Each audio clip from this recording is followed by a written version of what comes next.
Hello,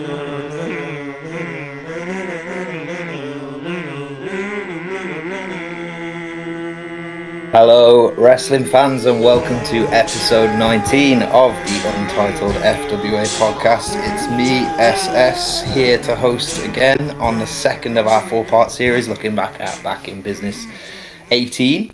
And I'm joined tonight by two former moderators, two former world champions. I'm joined by the Golden One. Good evening.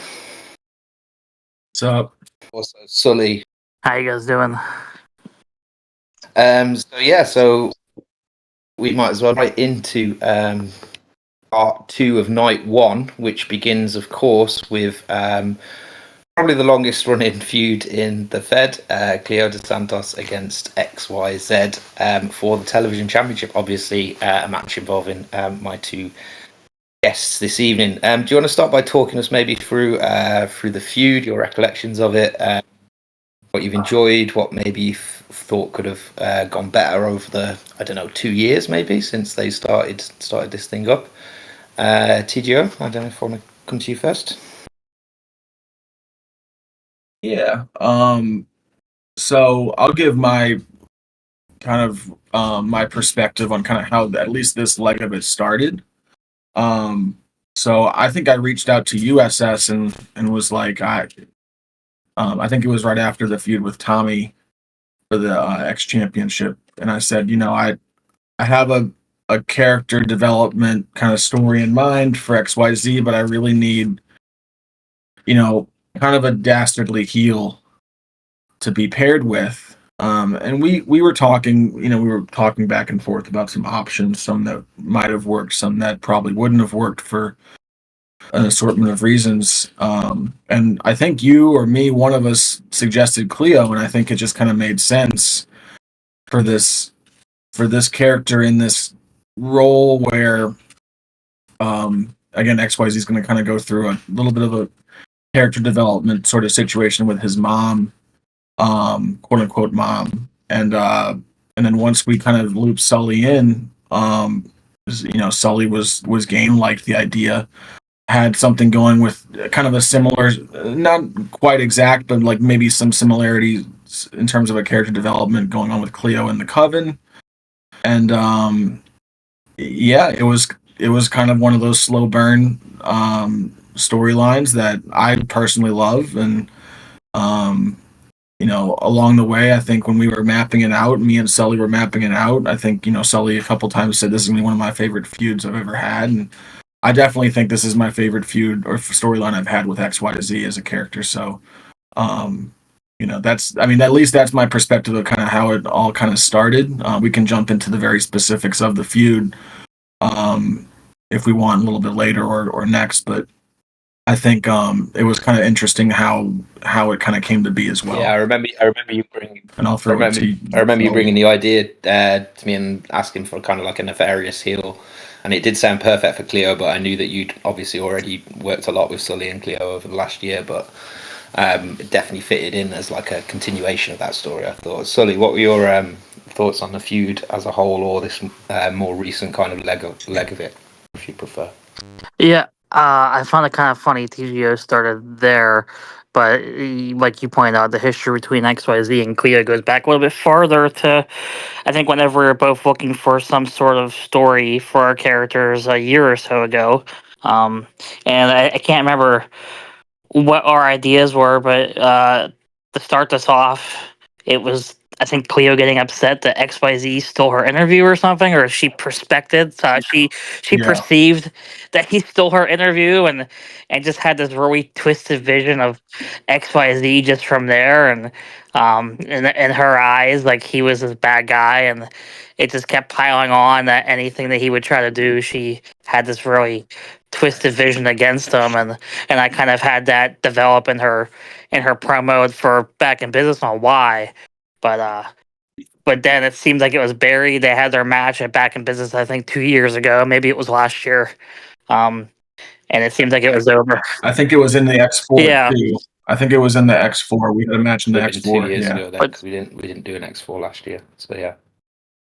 So it seemed like it was over, but then Cleo got stuck up on him again, and just kept seeing him as that bad guy with zero rationale behind it. At least it appeared so. Yeah, it's funny that you mention how Cleo, the first origins of the feud with Cleo being annoyed about the television time being stolen, and that kind of comes up in your promo for Back in Business, doesn't it? Where she's trying to even remember, how this thing even started up, and kind of looking back now, she's looking at it as kind of an insignificant thing, and 2.5 years of her life has been spent on this. I thought the Cleo promo in general was very reflective, and as you can see that you're maybe beginning to focus more on other members of the Coven. It did feel like a very kind of bookendish promo, kind of tying up a lot of knots, and also looking back over her career, and also a big surprise at the end as well. But what were your thoughts on the promo TGO from Sully for this match? Yeah, I thought it was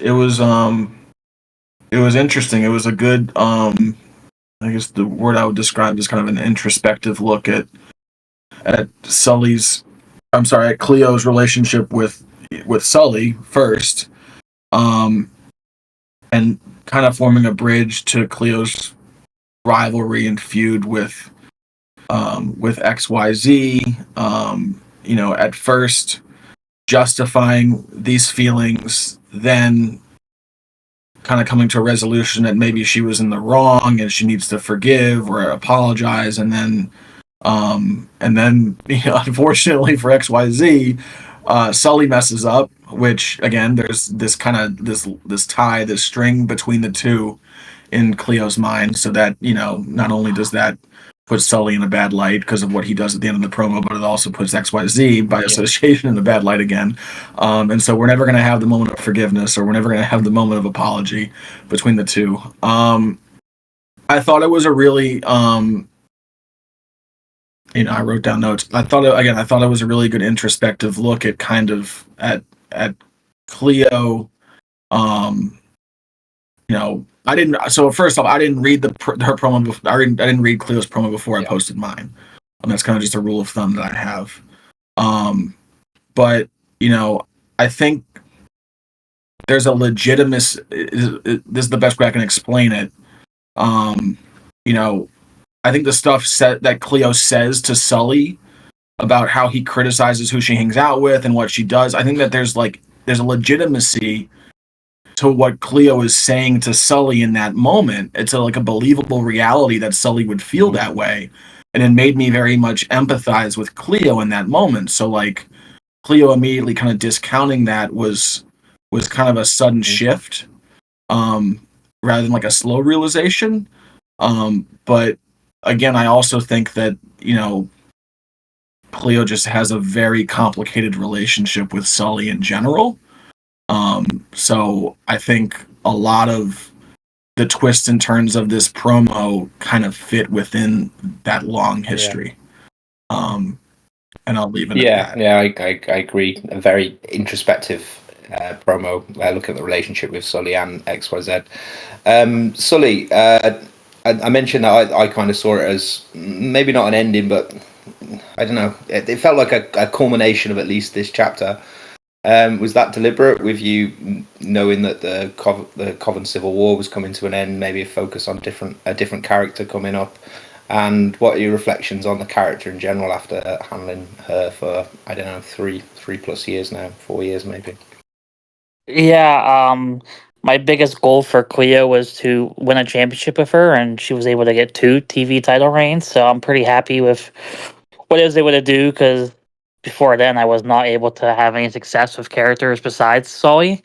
So I was happy with that, but I was feeling overwhelmed of having both Cleo and the Coven. So my goal with the Coven Civil War was to kind of cut down on different characters. And I know we're going on night 1, but if there's a part in night 2 where Cleo kind of leaves her shoes in the ring and walks out, and that kind of does signal the end of at least right now, her career in the FWA. So it's funny, I was planning on cutting out Blair and Celestia and keeping Cleo for a while, but at the last second, I got this idea for a different storyline and did a flip flop. So that's where we're at now. Yeah.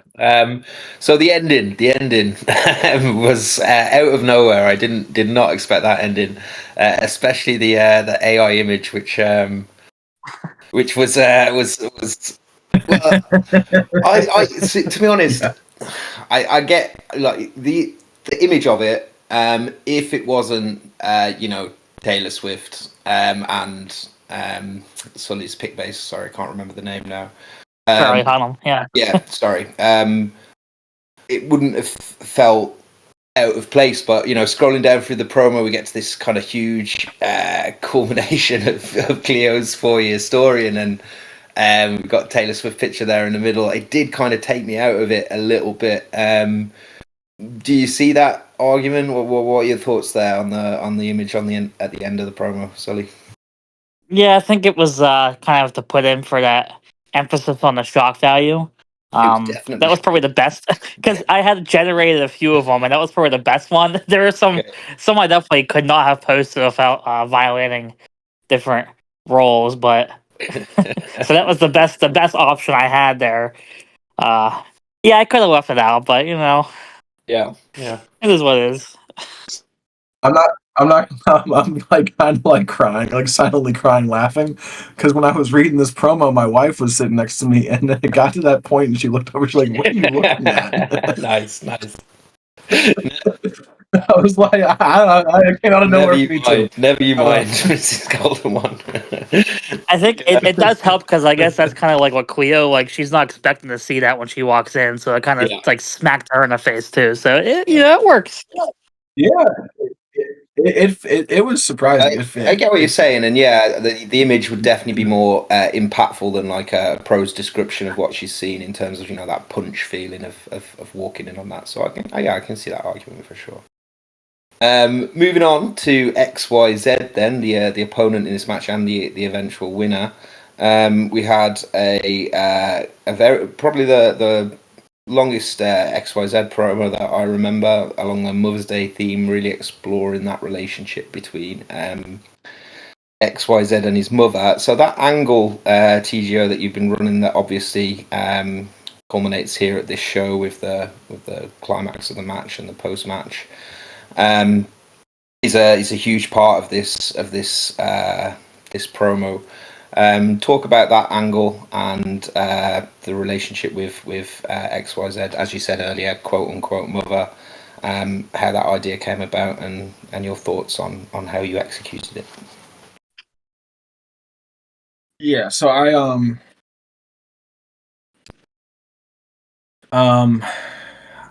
I think it's a long story of kind of heartbreak for XYZ and also showing a little bit of his resilience, I guess, as a character. Like he's continually doing this kind of heroic superhero gimmick in the face of lots of loss and heartbreak and tragedy. First, it's his imaginary friend, which we come to find out, Big Al. Then it's the Menage, but then the Menage is kind of fractured with Wild Jerry leaving due to XYZ's relation or leadership style, and then XYZ's mom comes back into the fold, which, if you know the backstory, and I think I've kind of drilled into readers XYZ's backstory, that his mom left him and stuff like that, abandoned him on the side. I've done that enough to kind of drive home that that's a really significant piece of his history, because I always did have a plan at some point of reintroducing a version of his mom to add a little bit more heartbreak to it. And so that was kind of it. It was just kind of like this ultimate heartbreak amid all the other kind of smaller yet pretty significant heartbreaks that led up to it. And I wanted the dastardly heel for it. I'm not gonna spoil too much about like the specifics and the details, but I mean, if you followed along, you could probably read between the lines and figure out exactly what was going on there. But to have his mom come back, to have them sort of build a relationship, and then to have it revealed that it was all kind of a ruse and an act is, I mean, it's pretty traumatic, right? So, in a perfect world, and we can maybe talk about the ending of the match. And I definitely would talk to Sully about this leading up to it. If I was booking the feud and the competitive element of this was not involved, Cleo would win the match. And we would save the Wild Jerry stuff for another day. Just because, it's like one big moment per show, right? Like his mom turning on him and it kind of being that big reveal is like the one big moment. But, it doesn't work out that way. And you have to kind of find a way to get from XYZ's mom turning on him to XYZ still winning the match. And that was kind of, in my opinion, like it's the best I could. There's nothing else I could have done, but I still feel like it was kind of messy. And again, I'm not going to spoil necessarily like Wild Jerry's involvement in that and stuff like that. That's all coming, and that's just more story to tell. But I also think that there's a lot of fallout from all of this stuff. Like, where is the menage? They left the show beforehand because XYZ said he wanted his mom to be in his corner, and he chose his mom over friends who had been by his side for longer and stayed and had been more committed and invested in his story. I mean, like that's a pretty big emotional element to this. So like where is the rest of the menage? They all left. Are they going to come back? And then also, we have now introduced the idea that a mom could be out there. Like, is that ever going to actually materialize again? So, I think, it's kind of just, it's all like, this is like the ultimate heartbreak, right? And it's all now kind of building up to a runway to have a conclusion to XYZ's story in the FWA. XYZ's life does seem to be a succession of traumas at times. And you mentioned like, well, we know that there's a mom out there. Is she ever going to make an appearance, and would that even be a good thing for XYZ? Because we see in the flashback episodes of this promo that there are brief glimpses of like a good mother there, but most of the time through neglect or other reasons, she's not necessarily Mother of the Year really in this promo. So yeah, that would be a very interesting meeting if we ever got it. Before we move on to the match, Sully, what were your thoughts on the XYZ promo for this? Yeah, I loved it. TGO did a pretty good job of describing his promo there himself, but just the development and the backstory with each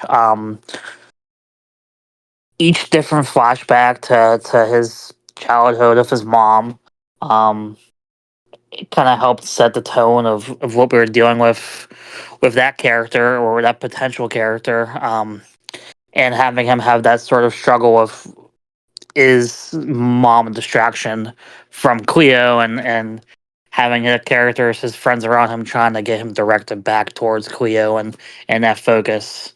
I get what TGO is saying there with the way that narrative was, that if Cleo did win, he could have built off that in a different way. But I wouldn't call it sloppy in that sense. I think that, or rushed, I think he said. I thought it was very well done, especially the way it ended up ending with the reveal at the end of the match. So I'm really excited to kind of see where that XYZ character goes from there, and if a real mom does appear, or during this promo with the Magic School Bus stuff, I was even wondering if we were going down like a Devin Golden, like is there even a mom there at all? So you never know. And I know with XYZ and TGO, there's all kinds of different stories that he can write to go down and take us on some good adventures. So I'm excited to see that. Yeah, I'm really excited for where XYZ goes from here. Any final thoughts on the match or the feud before we move on, TGO? I'll just say, like, if this is, I know Sully was talking about Cleo leaving her boots in the ring. So I'll give my little rant speech about Cleo. I think Dave Sullivan is the most successful character that Sully's had, obviously, and And the King version of Dave Sullivan, when he's double champ and triple champ, is there was a run there where there has been no one better in like a little sprint of a run. But I would argue that Cleo is the most interesting character that Sully's had. For me personally, there's I think that, and it's interesting that Cleo and XYZ have been paired in multiple feuds because they have similarities. Like they've both been in some ways abandoned, forgotten, cast aside, having to be very resilient, having to kind of fight their way through life with a lot of setbacks and a lot of disadvantages. And I think you see that in just kind of Cleo's backstory. You see that in Cleo's wrestling style and like how like the moveset that Sully created for Cleo.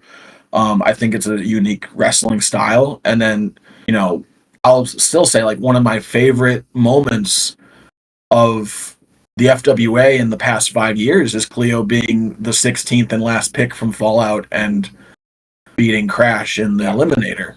And like that promo that Sully wrote for Cleo, where she very much like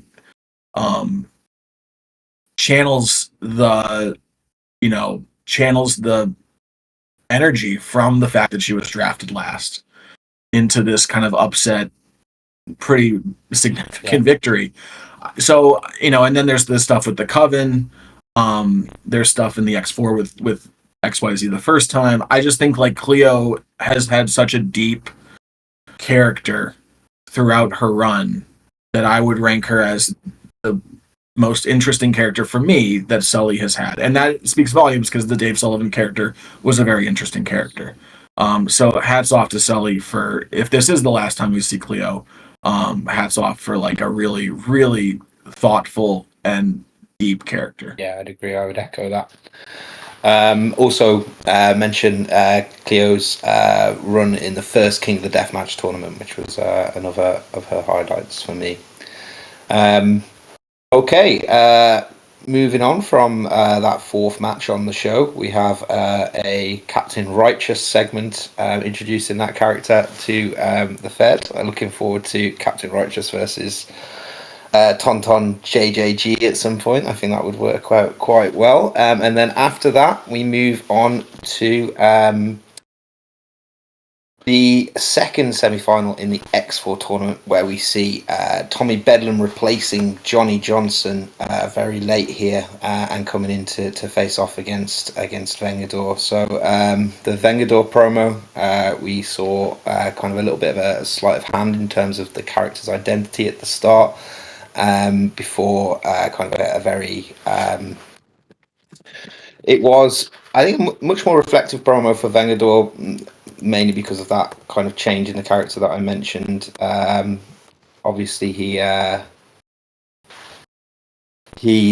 is going up against Trixie, Aaron Harrows, and Tommy Bedlam in this promo, and there's three stand-ins for there's stand-ins for Aaron Harrows, for Trixie, and for Johnny Johnson, the original opponent, and they were, I think, the strength of the promo, the stand-ins he had for the three opponents, which was really good match focus for the Vengador promo, against the surprise opponent in Tommy Bedlam. Spoke a lot about the Tommy Bedlam promos in the first part of this segment, so I'll just sum up my thoughts on the second one, in that I did really enjoy it, but I think I thought that the first half of this promo was slightly stronger, mostly just because I enjoyed the downfall narrative of the Tommy Bedlam character in that one. But the match sees Vengador being defeated by Tommy Bedlam here, who qualifies to face off against Trixie in the next night. TJ, I'll come to you first. Any thoughts on either the promos for this match or the match itself, or the X4 in general, I guess, obviously as an X4 alumnus, yourself? Yeah, I'll start first. I'll say the Tommy Bedlam character presentation on this show. I mean, I don't know if anyone came off looking better, right? Like, he won an unsanctioned match in which he was busted open and bloodied, and then he entered into and won an X Rules match with no real prep. So, like, Tommy as a character comes out looking like a fucking beast. And I know he's presented as kind of a heel beast, but he gets, to me, like, really over. as an unstoppable force. I have a question. I think, I'll throw your question and I'll ask a question back to both of you. How do you all feel? I know how I feel, but I'm just interested in other people's feelings about when people use their opponent's characters kind of closely resembling what the characters are actually in the Fed, but in like a dream experience. Yeah, okay. Like it's kind of a loophole, right? Like you're not supposed to be able to use your opponent's characters unless you get permission. But calling it a dream is like the loophole, right? Like it didn't really happen. Like you can't really complain about what they did. Yeah. I think I'm not a big fan of it. Like I just think it's like you're using your opponent's characters to prop up your own promo. But I'm interested in what y'all think. And both promos. First of all, TJ asking questions, trying to seize back control of the podcast. I'm not quite sure how I feel about that, but I'll let it slide. So it is in the rules something about this. I think we added it like 6 months ago or something to say that that kind of thing is allowed as per the rules. In my opinion, if it's a dream sequence or something like that, then it's your character's perception of your opponent rather than your opponent actually doing those things themselves. So you're not controlling the opponent's character. You're not writing dialogue for that character. None of the things that are happening in the promo have actually happened with that character. It's all just about your own character's perception of that character and how they see them. That being said, in terms of like the stand-ins that you often get, I've definitely been trying over the last few promos to kind of stray away from using stand-ins because I think it has become a bit of a crutch in the Fed and it's definitely a bit overused now.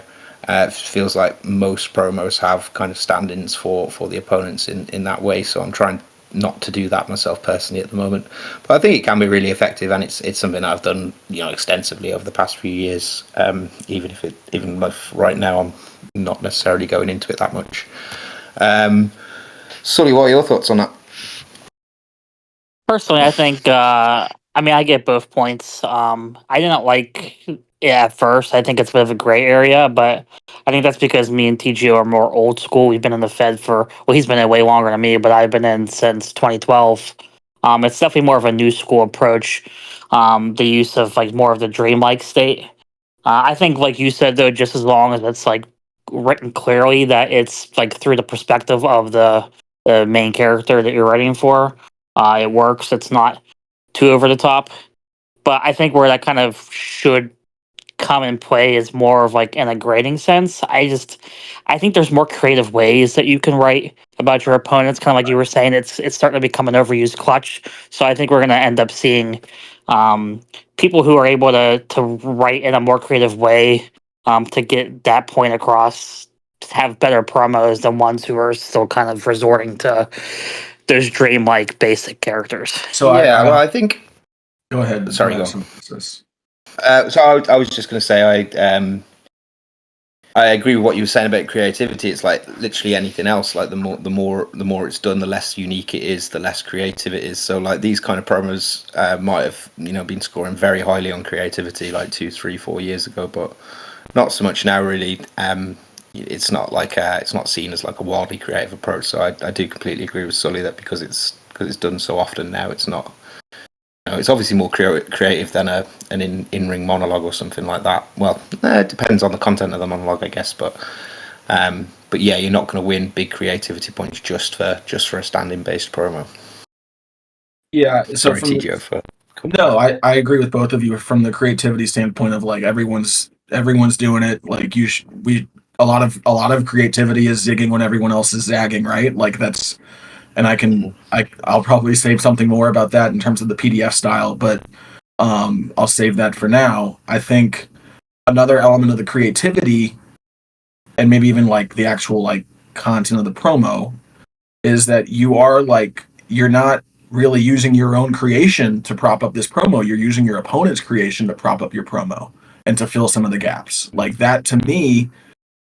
Like if I was grading, I would be like, I'd think about docking a point for you because like I know you're being creative in the sense of how you're using your opponent's characters, but you're still using your opponent's creation.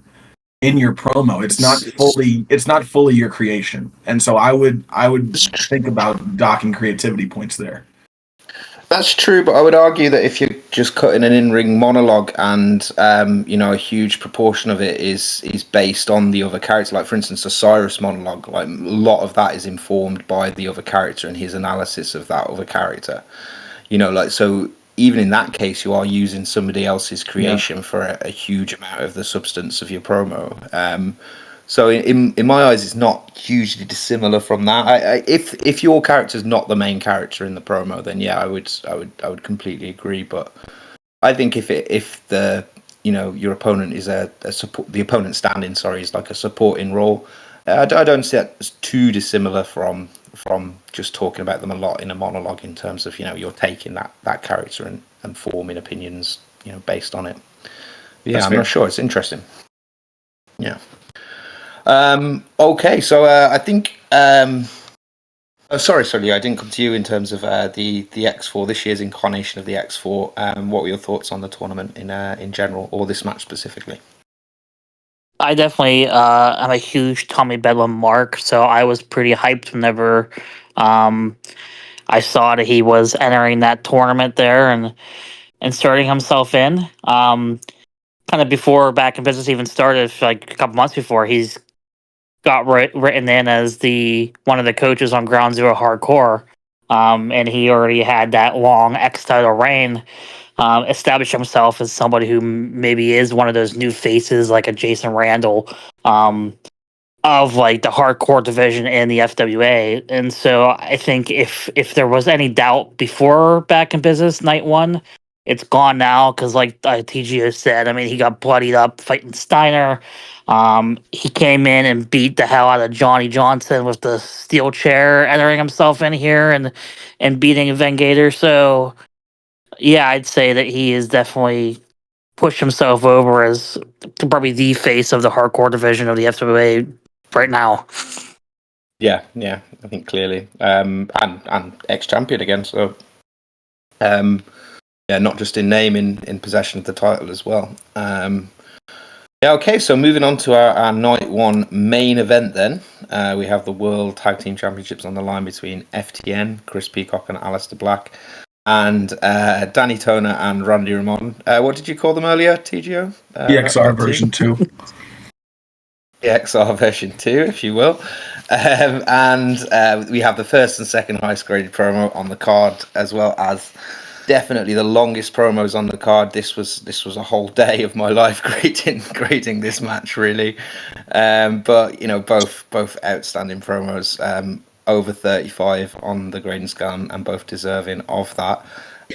Definitely, this match, I thought, in terms of the dynamic between the promos was, and I think this will be a common thought actually, was very reminiscent of the main event from, I think, 3 years ago between many of these characters, Danny Toner and Ryan Rondo against Randy Ramon and Devin Golden, in that you had a very creative and inventive piece from Randy and Danny here, with their wheel of emotions against a more straightforward but still expertly written piece from Aleister and Peacock. I've already given extensive thoughts on these promos, so I'm going to throw it to you, TGO, in case you want to give any thoughts on either of these tag team promos in our main event. Yeah, I mean, I think they were exceptional. I think that I'll start with the FTN promo. I'll start with Peacock and Aleister. Regardless of the number of shots that they were taking at the Devin Golden character throughout the entire promo in New Orleans as a city, the way that it was written, it felt like I was reading a book. Like, that's how good it was written, right? Like, that's like I felt like I was reading a novel. The narrative and the descriptions of the actions, and like just how everything kind of followed this process, or this story. I mean, this narrative. I don't know how else to explain it except this narrative. This was one of the few times where I am happy that I was reading a PDF, because I felt like I was actually reading like a book. Like I was reading an ebook. Yep. I think it was a deserving winner. And I think it had more like it had so much emotion in it behind Peacock as like Peacock felt like the main character. His brother died, right? Like, I mean, I don't know how you can say otherwise, but so much emotion about how Alistair is coping with trying to be a good friend to people when they're going through these types of situations. First, it was Crash with when Crash quote unquote died from his match with Randy Ramon, and then all the trauma that Crash went through with Jeremy Best, and now now Alistair's trying to be a good friend for Chris Peacock, and like how is he like he's struggling with that. So there's emotion behind that as well. I thought that was the more emotional promo, even though the TXR version 2 promo was had a wheel of emotions. Like I still thought the FTN promo had more emotion to it. And people may disagree with that. That's just my assessment. I think that I would agree with that, and I think you made a good point about Alistair dealing with his friends, learning from the mistakes he made with Crash, and also to a lesser extent with Gabrielle, in how he's like supporting Peacock. Sorry, go on. I think similar to the promo that me and Randy did 3 years ago, the Ramon and Toner promo is propped up so much by how creative it is. And it is a wildly, incredibly creative promo that touches on more of the humor side of the characters than leaning more on like the heartbreaking emotion that the FTN promo does. So, one, there's like the narrative versus like this super creative like storytelling vehicle, choose your own adventure type thing, and then two, there's this like heartbreaking emotion versus this like just the kind of the shit stirring humor between the two characters of Ramon and Toner. I think those two were very distinguished. You got very different reading experiences from each of the promos. I thought they were both deserving winners. I'm glad I didn't have to grade it. Yeah.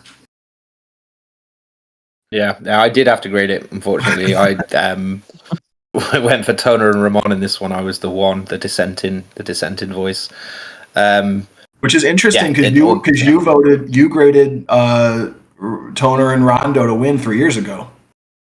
I did, yes, I did. Yeah, I noticed the contradiction there as well. No, it's not. It's two different promos. I just find it interesting.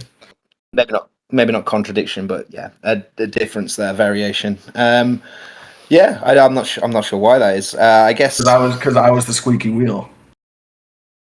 That's of course. No, I think with the Toner and Ramon promo, it was a real experience reading it. I think with each of the sections, I didn't do it randomized. I just went through in order, which Tig lambasted me for when he realised. But there you go. I think by doing that, I got a really good order in terms of the narrative, especially with things like Toner not wanting to change certain things because it's actually better for him in this reality because he won matches and he's got to change them back to him losing, and him being a bit salty about doing that. I thought that progressed in a really good way, the way that I read it. I do have some concerns that maybe it wouldn't have been as flowing if you'd have got specific ones first that felt very climactic to me. But obviously, I wasn't going to read it twice. It took me long enough to read them once. Sully, I'll bring you in on this match. What were your thoughts on the feud? I guess the match itself in general. I think the feud hyped a lot of people up because it's pretty clear whenever you look at these four names. I feel like over the last 10 years or so, they've been the names that have been dominating the tag team division. Ramon and Toner have been together for some time in the past and present. Ramon and Golden, and Toner and Rondo, Aleister Black and Crash, and now Peacock and Aleister Black. So, the four of these guys have been exchanging the FWA World Tag Team Championships back and forth with each other for for years now. So to have them main event at Back in Business Night 1, it just kind of like feels like, yeah, this is their division, this is their show. So whoever was going to win this was going to get a lot of bragging rights to say that they're the best tag team right now. And the match definitely. I would agree, but I'll just point out that they've all had quite short reigns, haven't they? All had quite short reigns. Haven't gone past 200 like some teams, like 200 days, like some teams like the Elite or the Connection or teams like that, like really legendary. And there's some really old school teams too, like ACAB that have gone on for like 700 days, right, or something crazy like that. Yeah. But yeah, the match. I feel like I already saw people saying this is match of the year already. It was a great read, a very back and forth, intense match that kind of capitalized on how great this feud was between these four. I'm sure it's not over. I'm sure that we're gonna still have Danny Toner at least get back in the mix, maybe Ramon too. So Yeah. So who knows what's in store?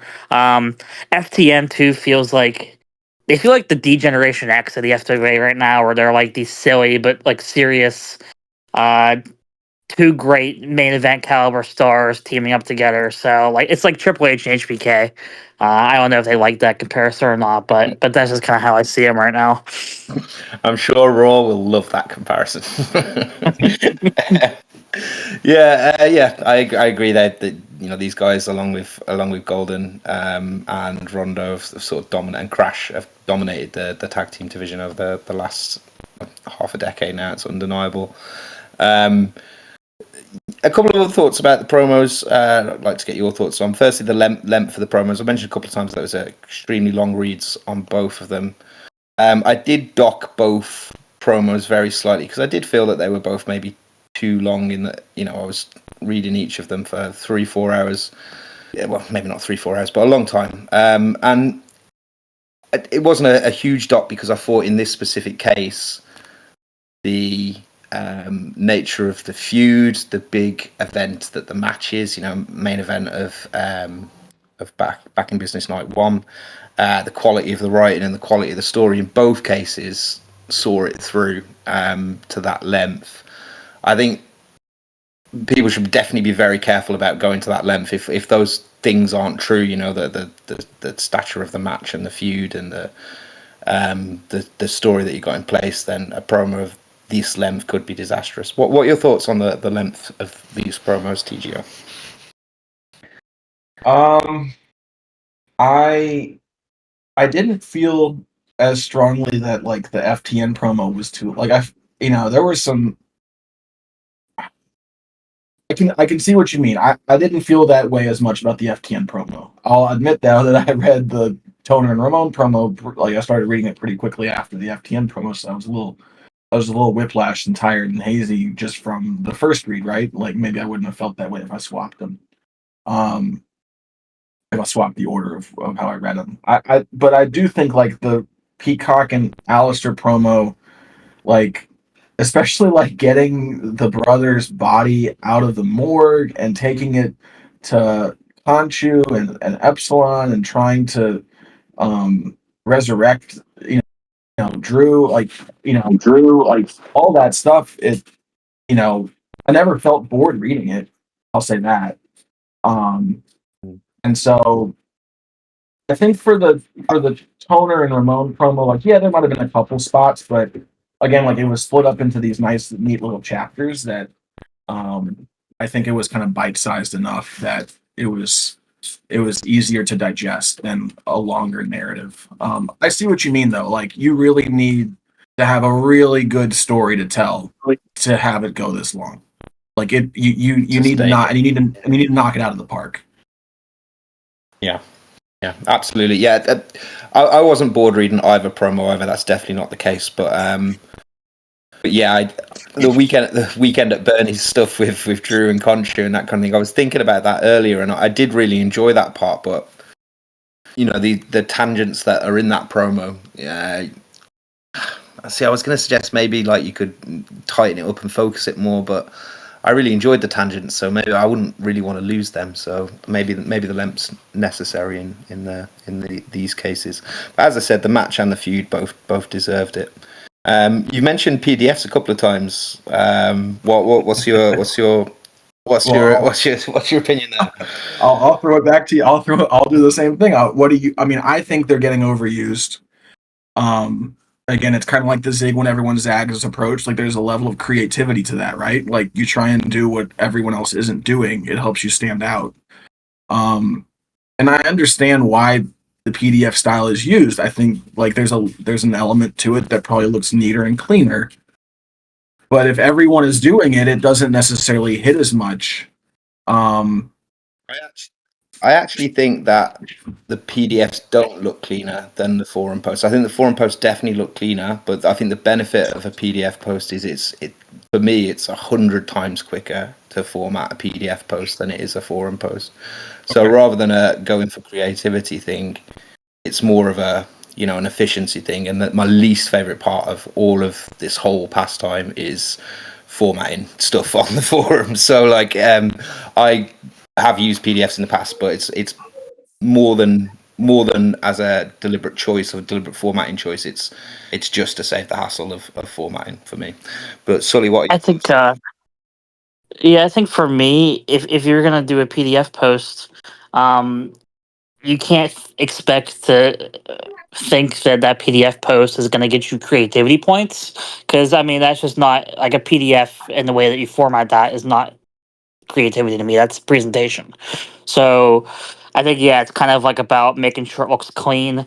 I don't expect whenever I do a PDF to win based on how I present that PDF. It's more so just making sure it doesn't look like it's like hot garbage. I guess it kind of goes back to the old days of whenever we would have promos that are just all black and white, and those would not get as great of points. But it's kind of like they expected to have like a title or like some color involved. I guess a good example is Welshy's promo, and I love the Star Wars promo, but like presentation looked great, it looked pretty, it looked good, but like that's one category that's like what 5 points. It's not gonna win you the match if you don't have the rest of the polish to go around in all the other categories. And it's only half of that 5 category as well, because spelling, punctuation, grammar, and everything comes into that. Right, exactly. So I think So I think when the PDF thing started, and my guess is like thinking back, it was CBK, and if I remember right, it was CBK, and he did this promo.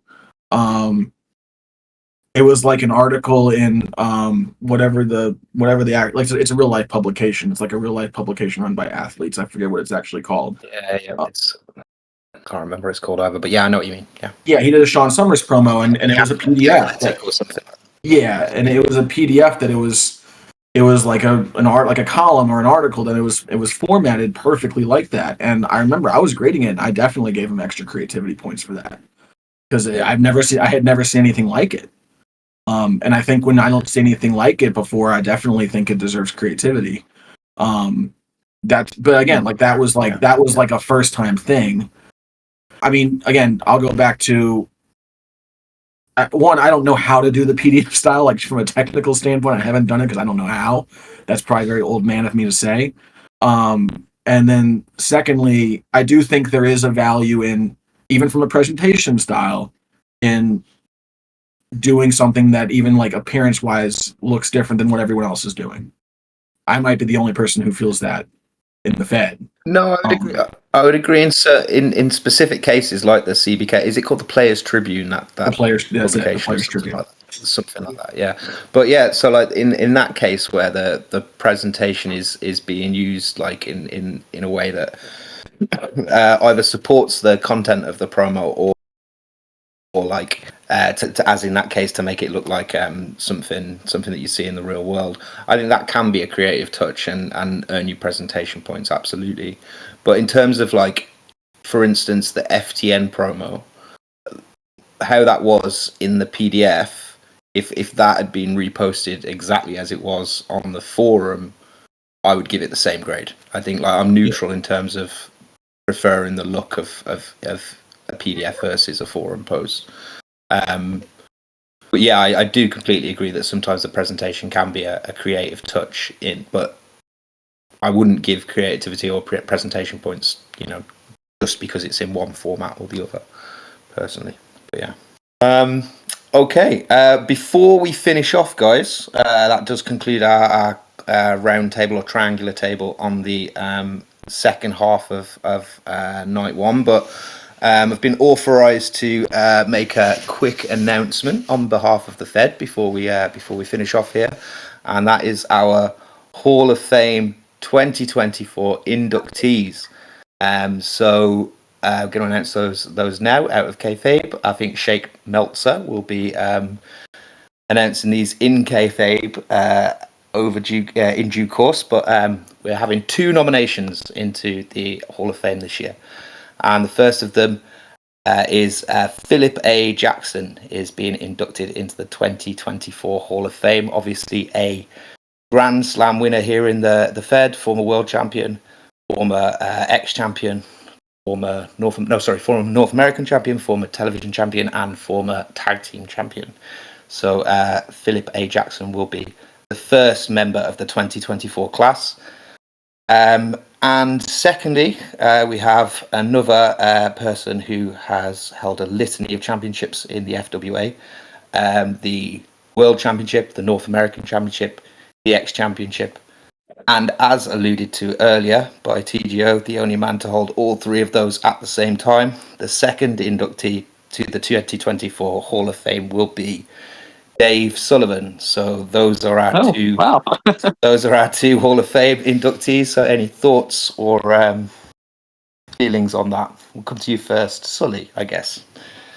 Well, I'm excited about Philip Jackson. I think I wrote his name down back when I was on staff a couple years ago as somebody who was definitely in the group of guys who needed to get in.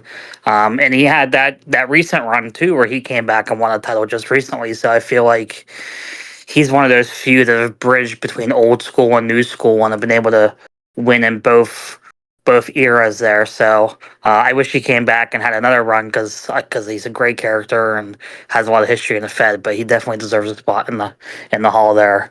As for Sully, I mean, I'm excited. I am getting that, but I wasn't expecting it to happen this quick. He just retired a couple years ago, so but I guess I can't complain. Yeah, I just realised I Dave Sullivaned him instead of Saint Sullied him there. My bad. But yeah, I think even though I mean, that is his name. yeah, I would say that both of them Jackson and Sullivan have probably wrestled, have probably been not wrestling for a similar amount of time now, maybe. Yeah, I would guess so. But From a kayfabe standpoint. Actual formal retirement, you mean, I guess, yeah. TGO, any thoughts on the 2024 inductees? Both deserved. King Sully, Saint Sully, Dave Sullivan, all the different iterations of the character. I would put in the top 10 ever. And unless you have a really exclusive Hall of Fame of only like 4 or 3, Dave Sullivan's like a no-brainer. And even if you only had 4 or 3, he would probably be in consideration. So he's got to be in. Philip A. Jackson, an interesting case. Like that, I'm the best in the Fed type run, but you don't have to have that type of run to be in the Hall of Fame. He was just very consistently good for a very long time. And I think that level of consistency deserves a spot. So. Well said. Well said. Okay, well, I think we'll call it an evening there, guys. But thank you very much, both of you, for joining me. Thank you, Sully. No problem. And thank you to TGO. Yeah, I appreciate it, man. Thank you for having us on. No, of course, that was great. Okay, so thank you for listening, everybody. That is the end of the show. Go and do something productive with your life.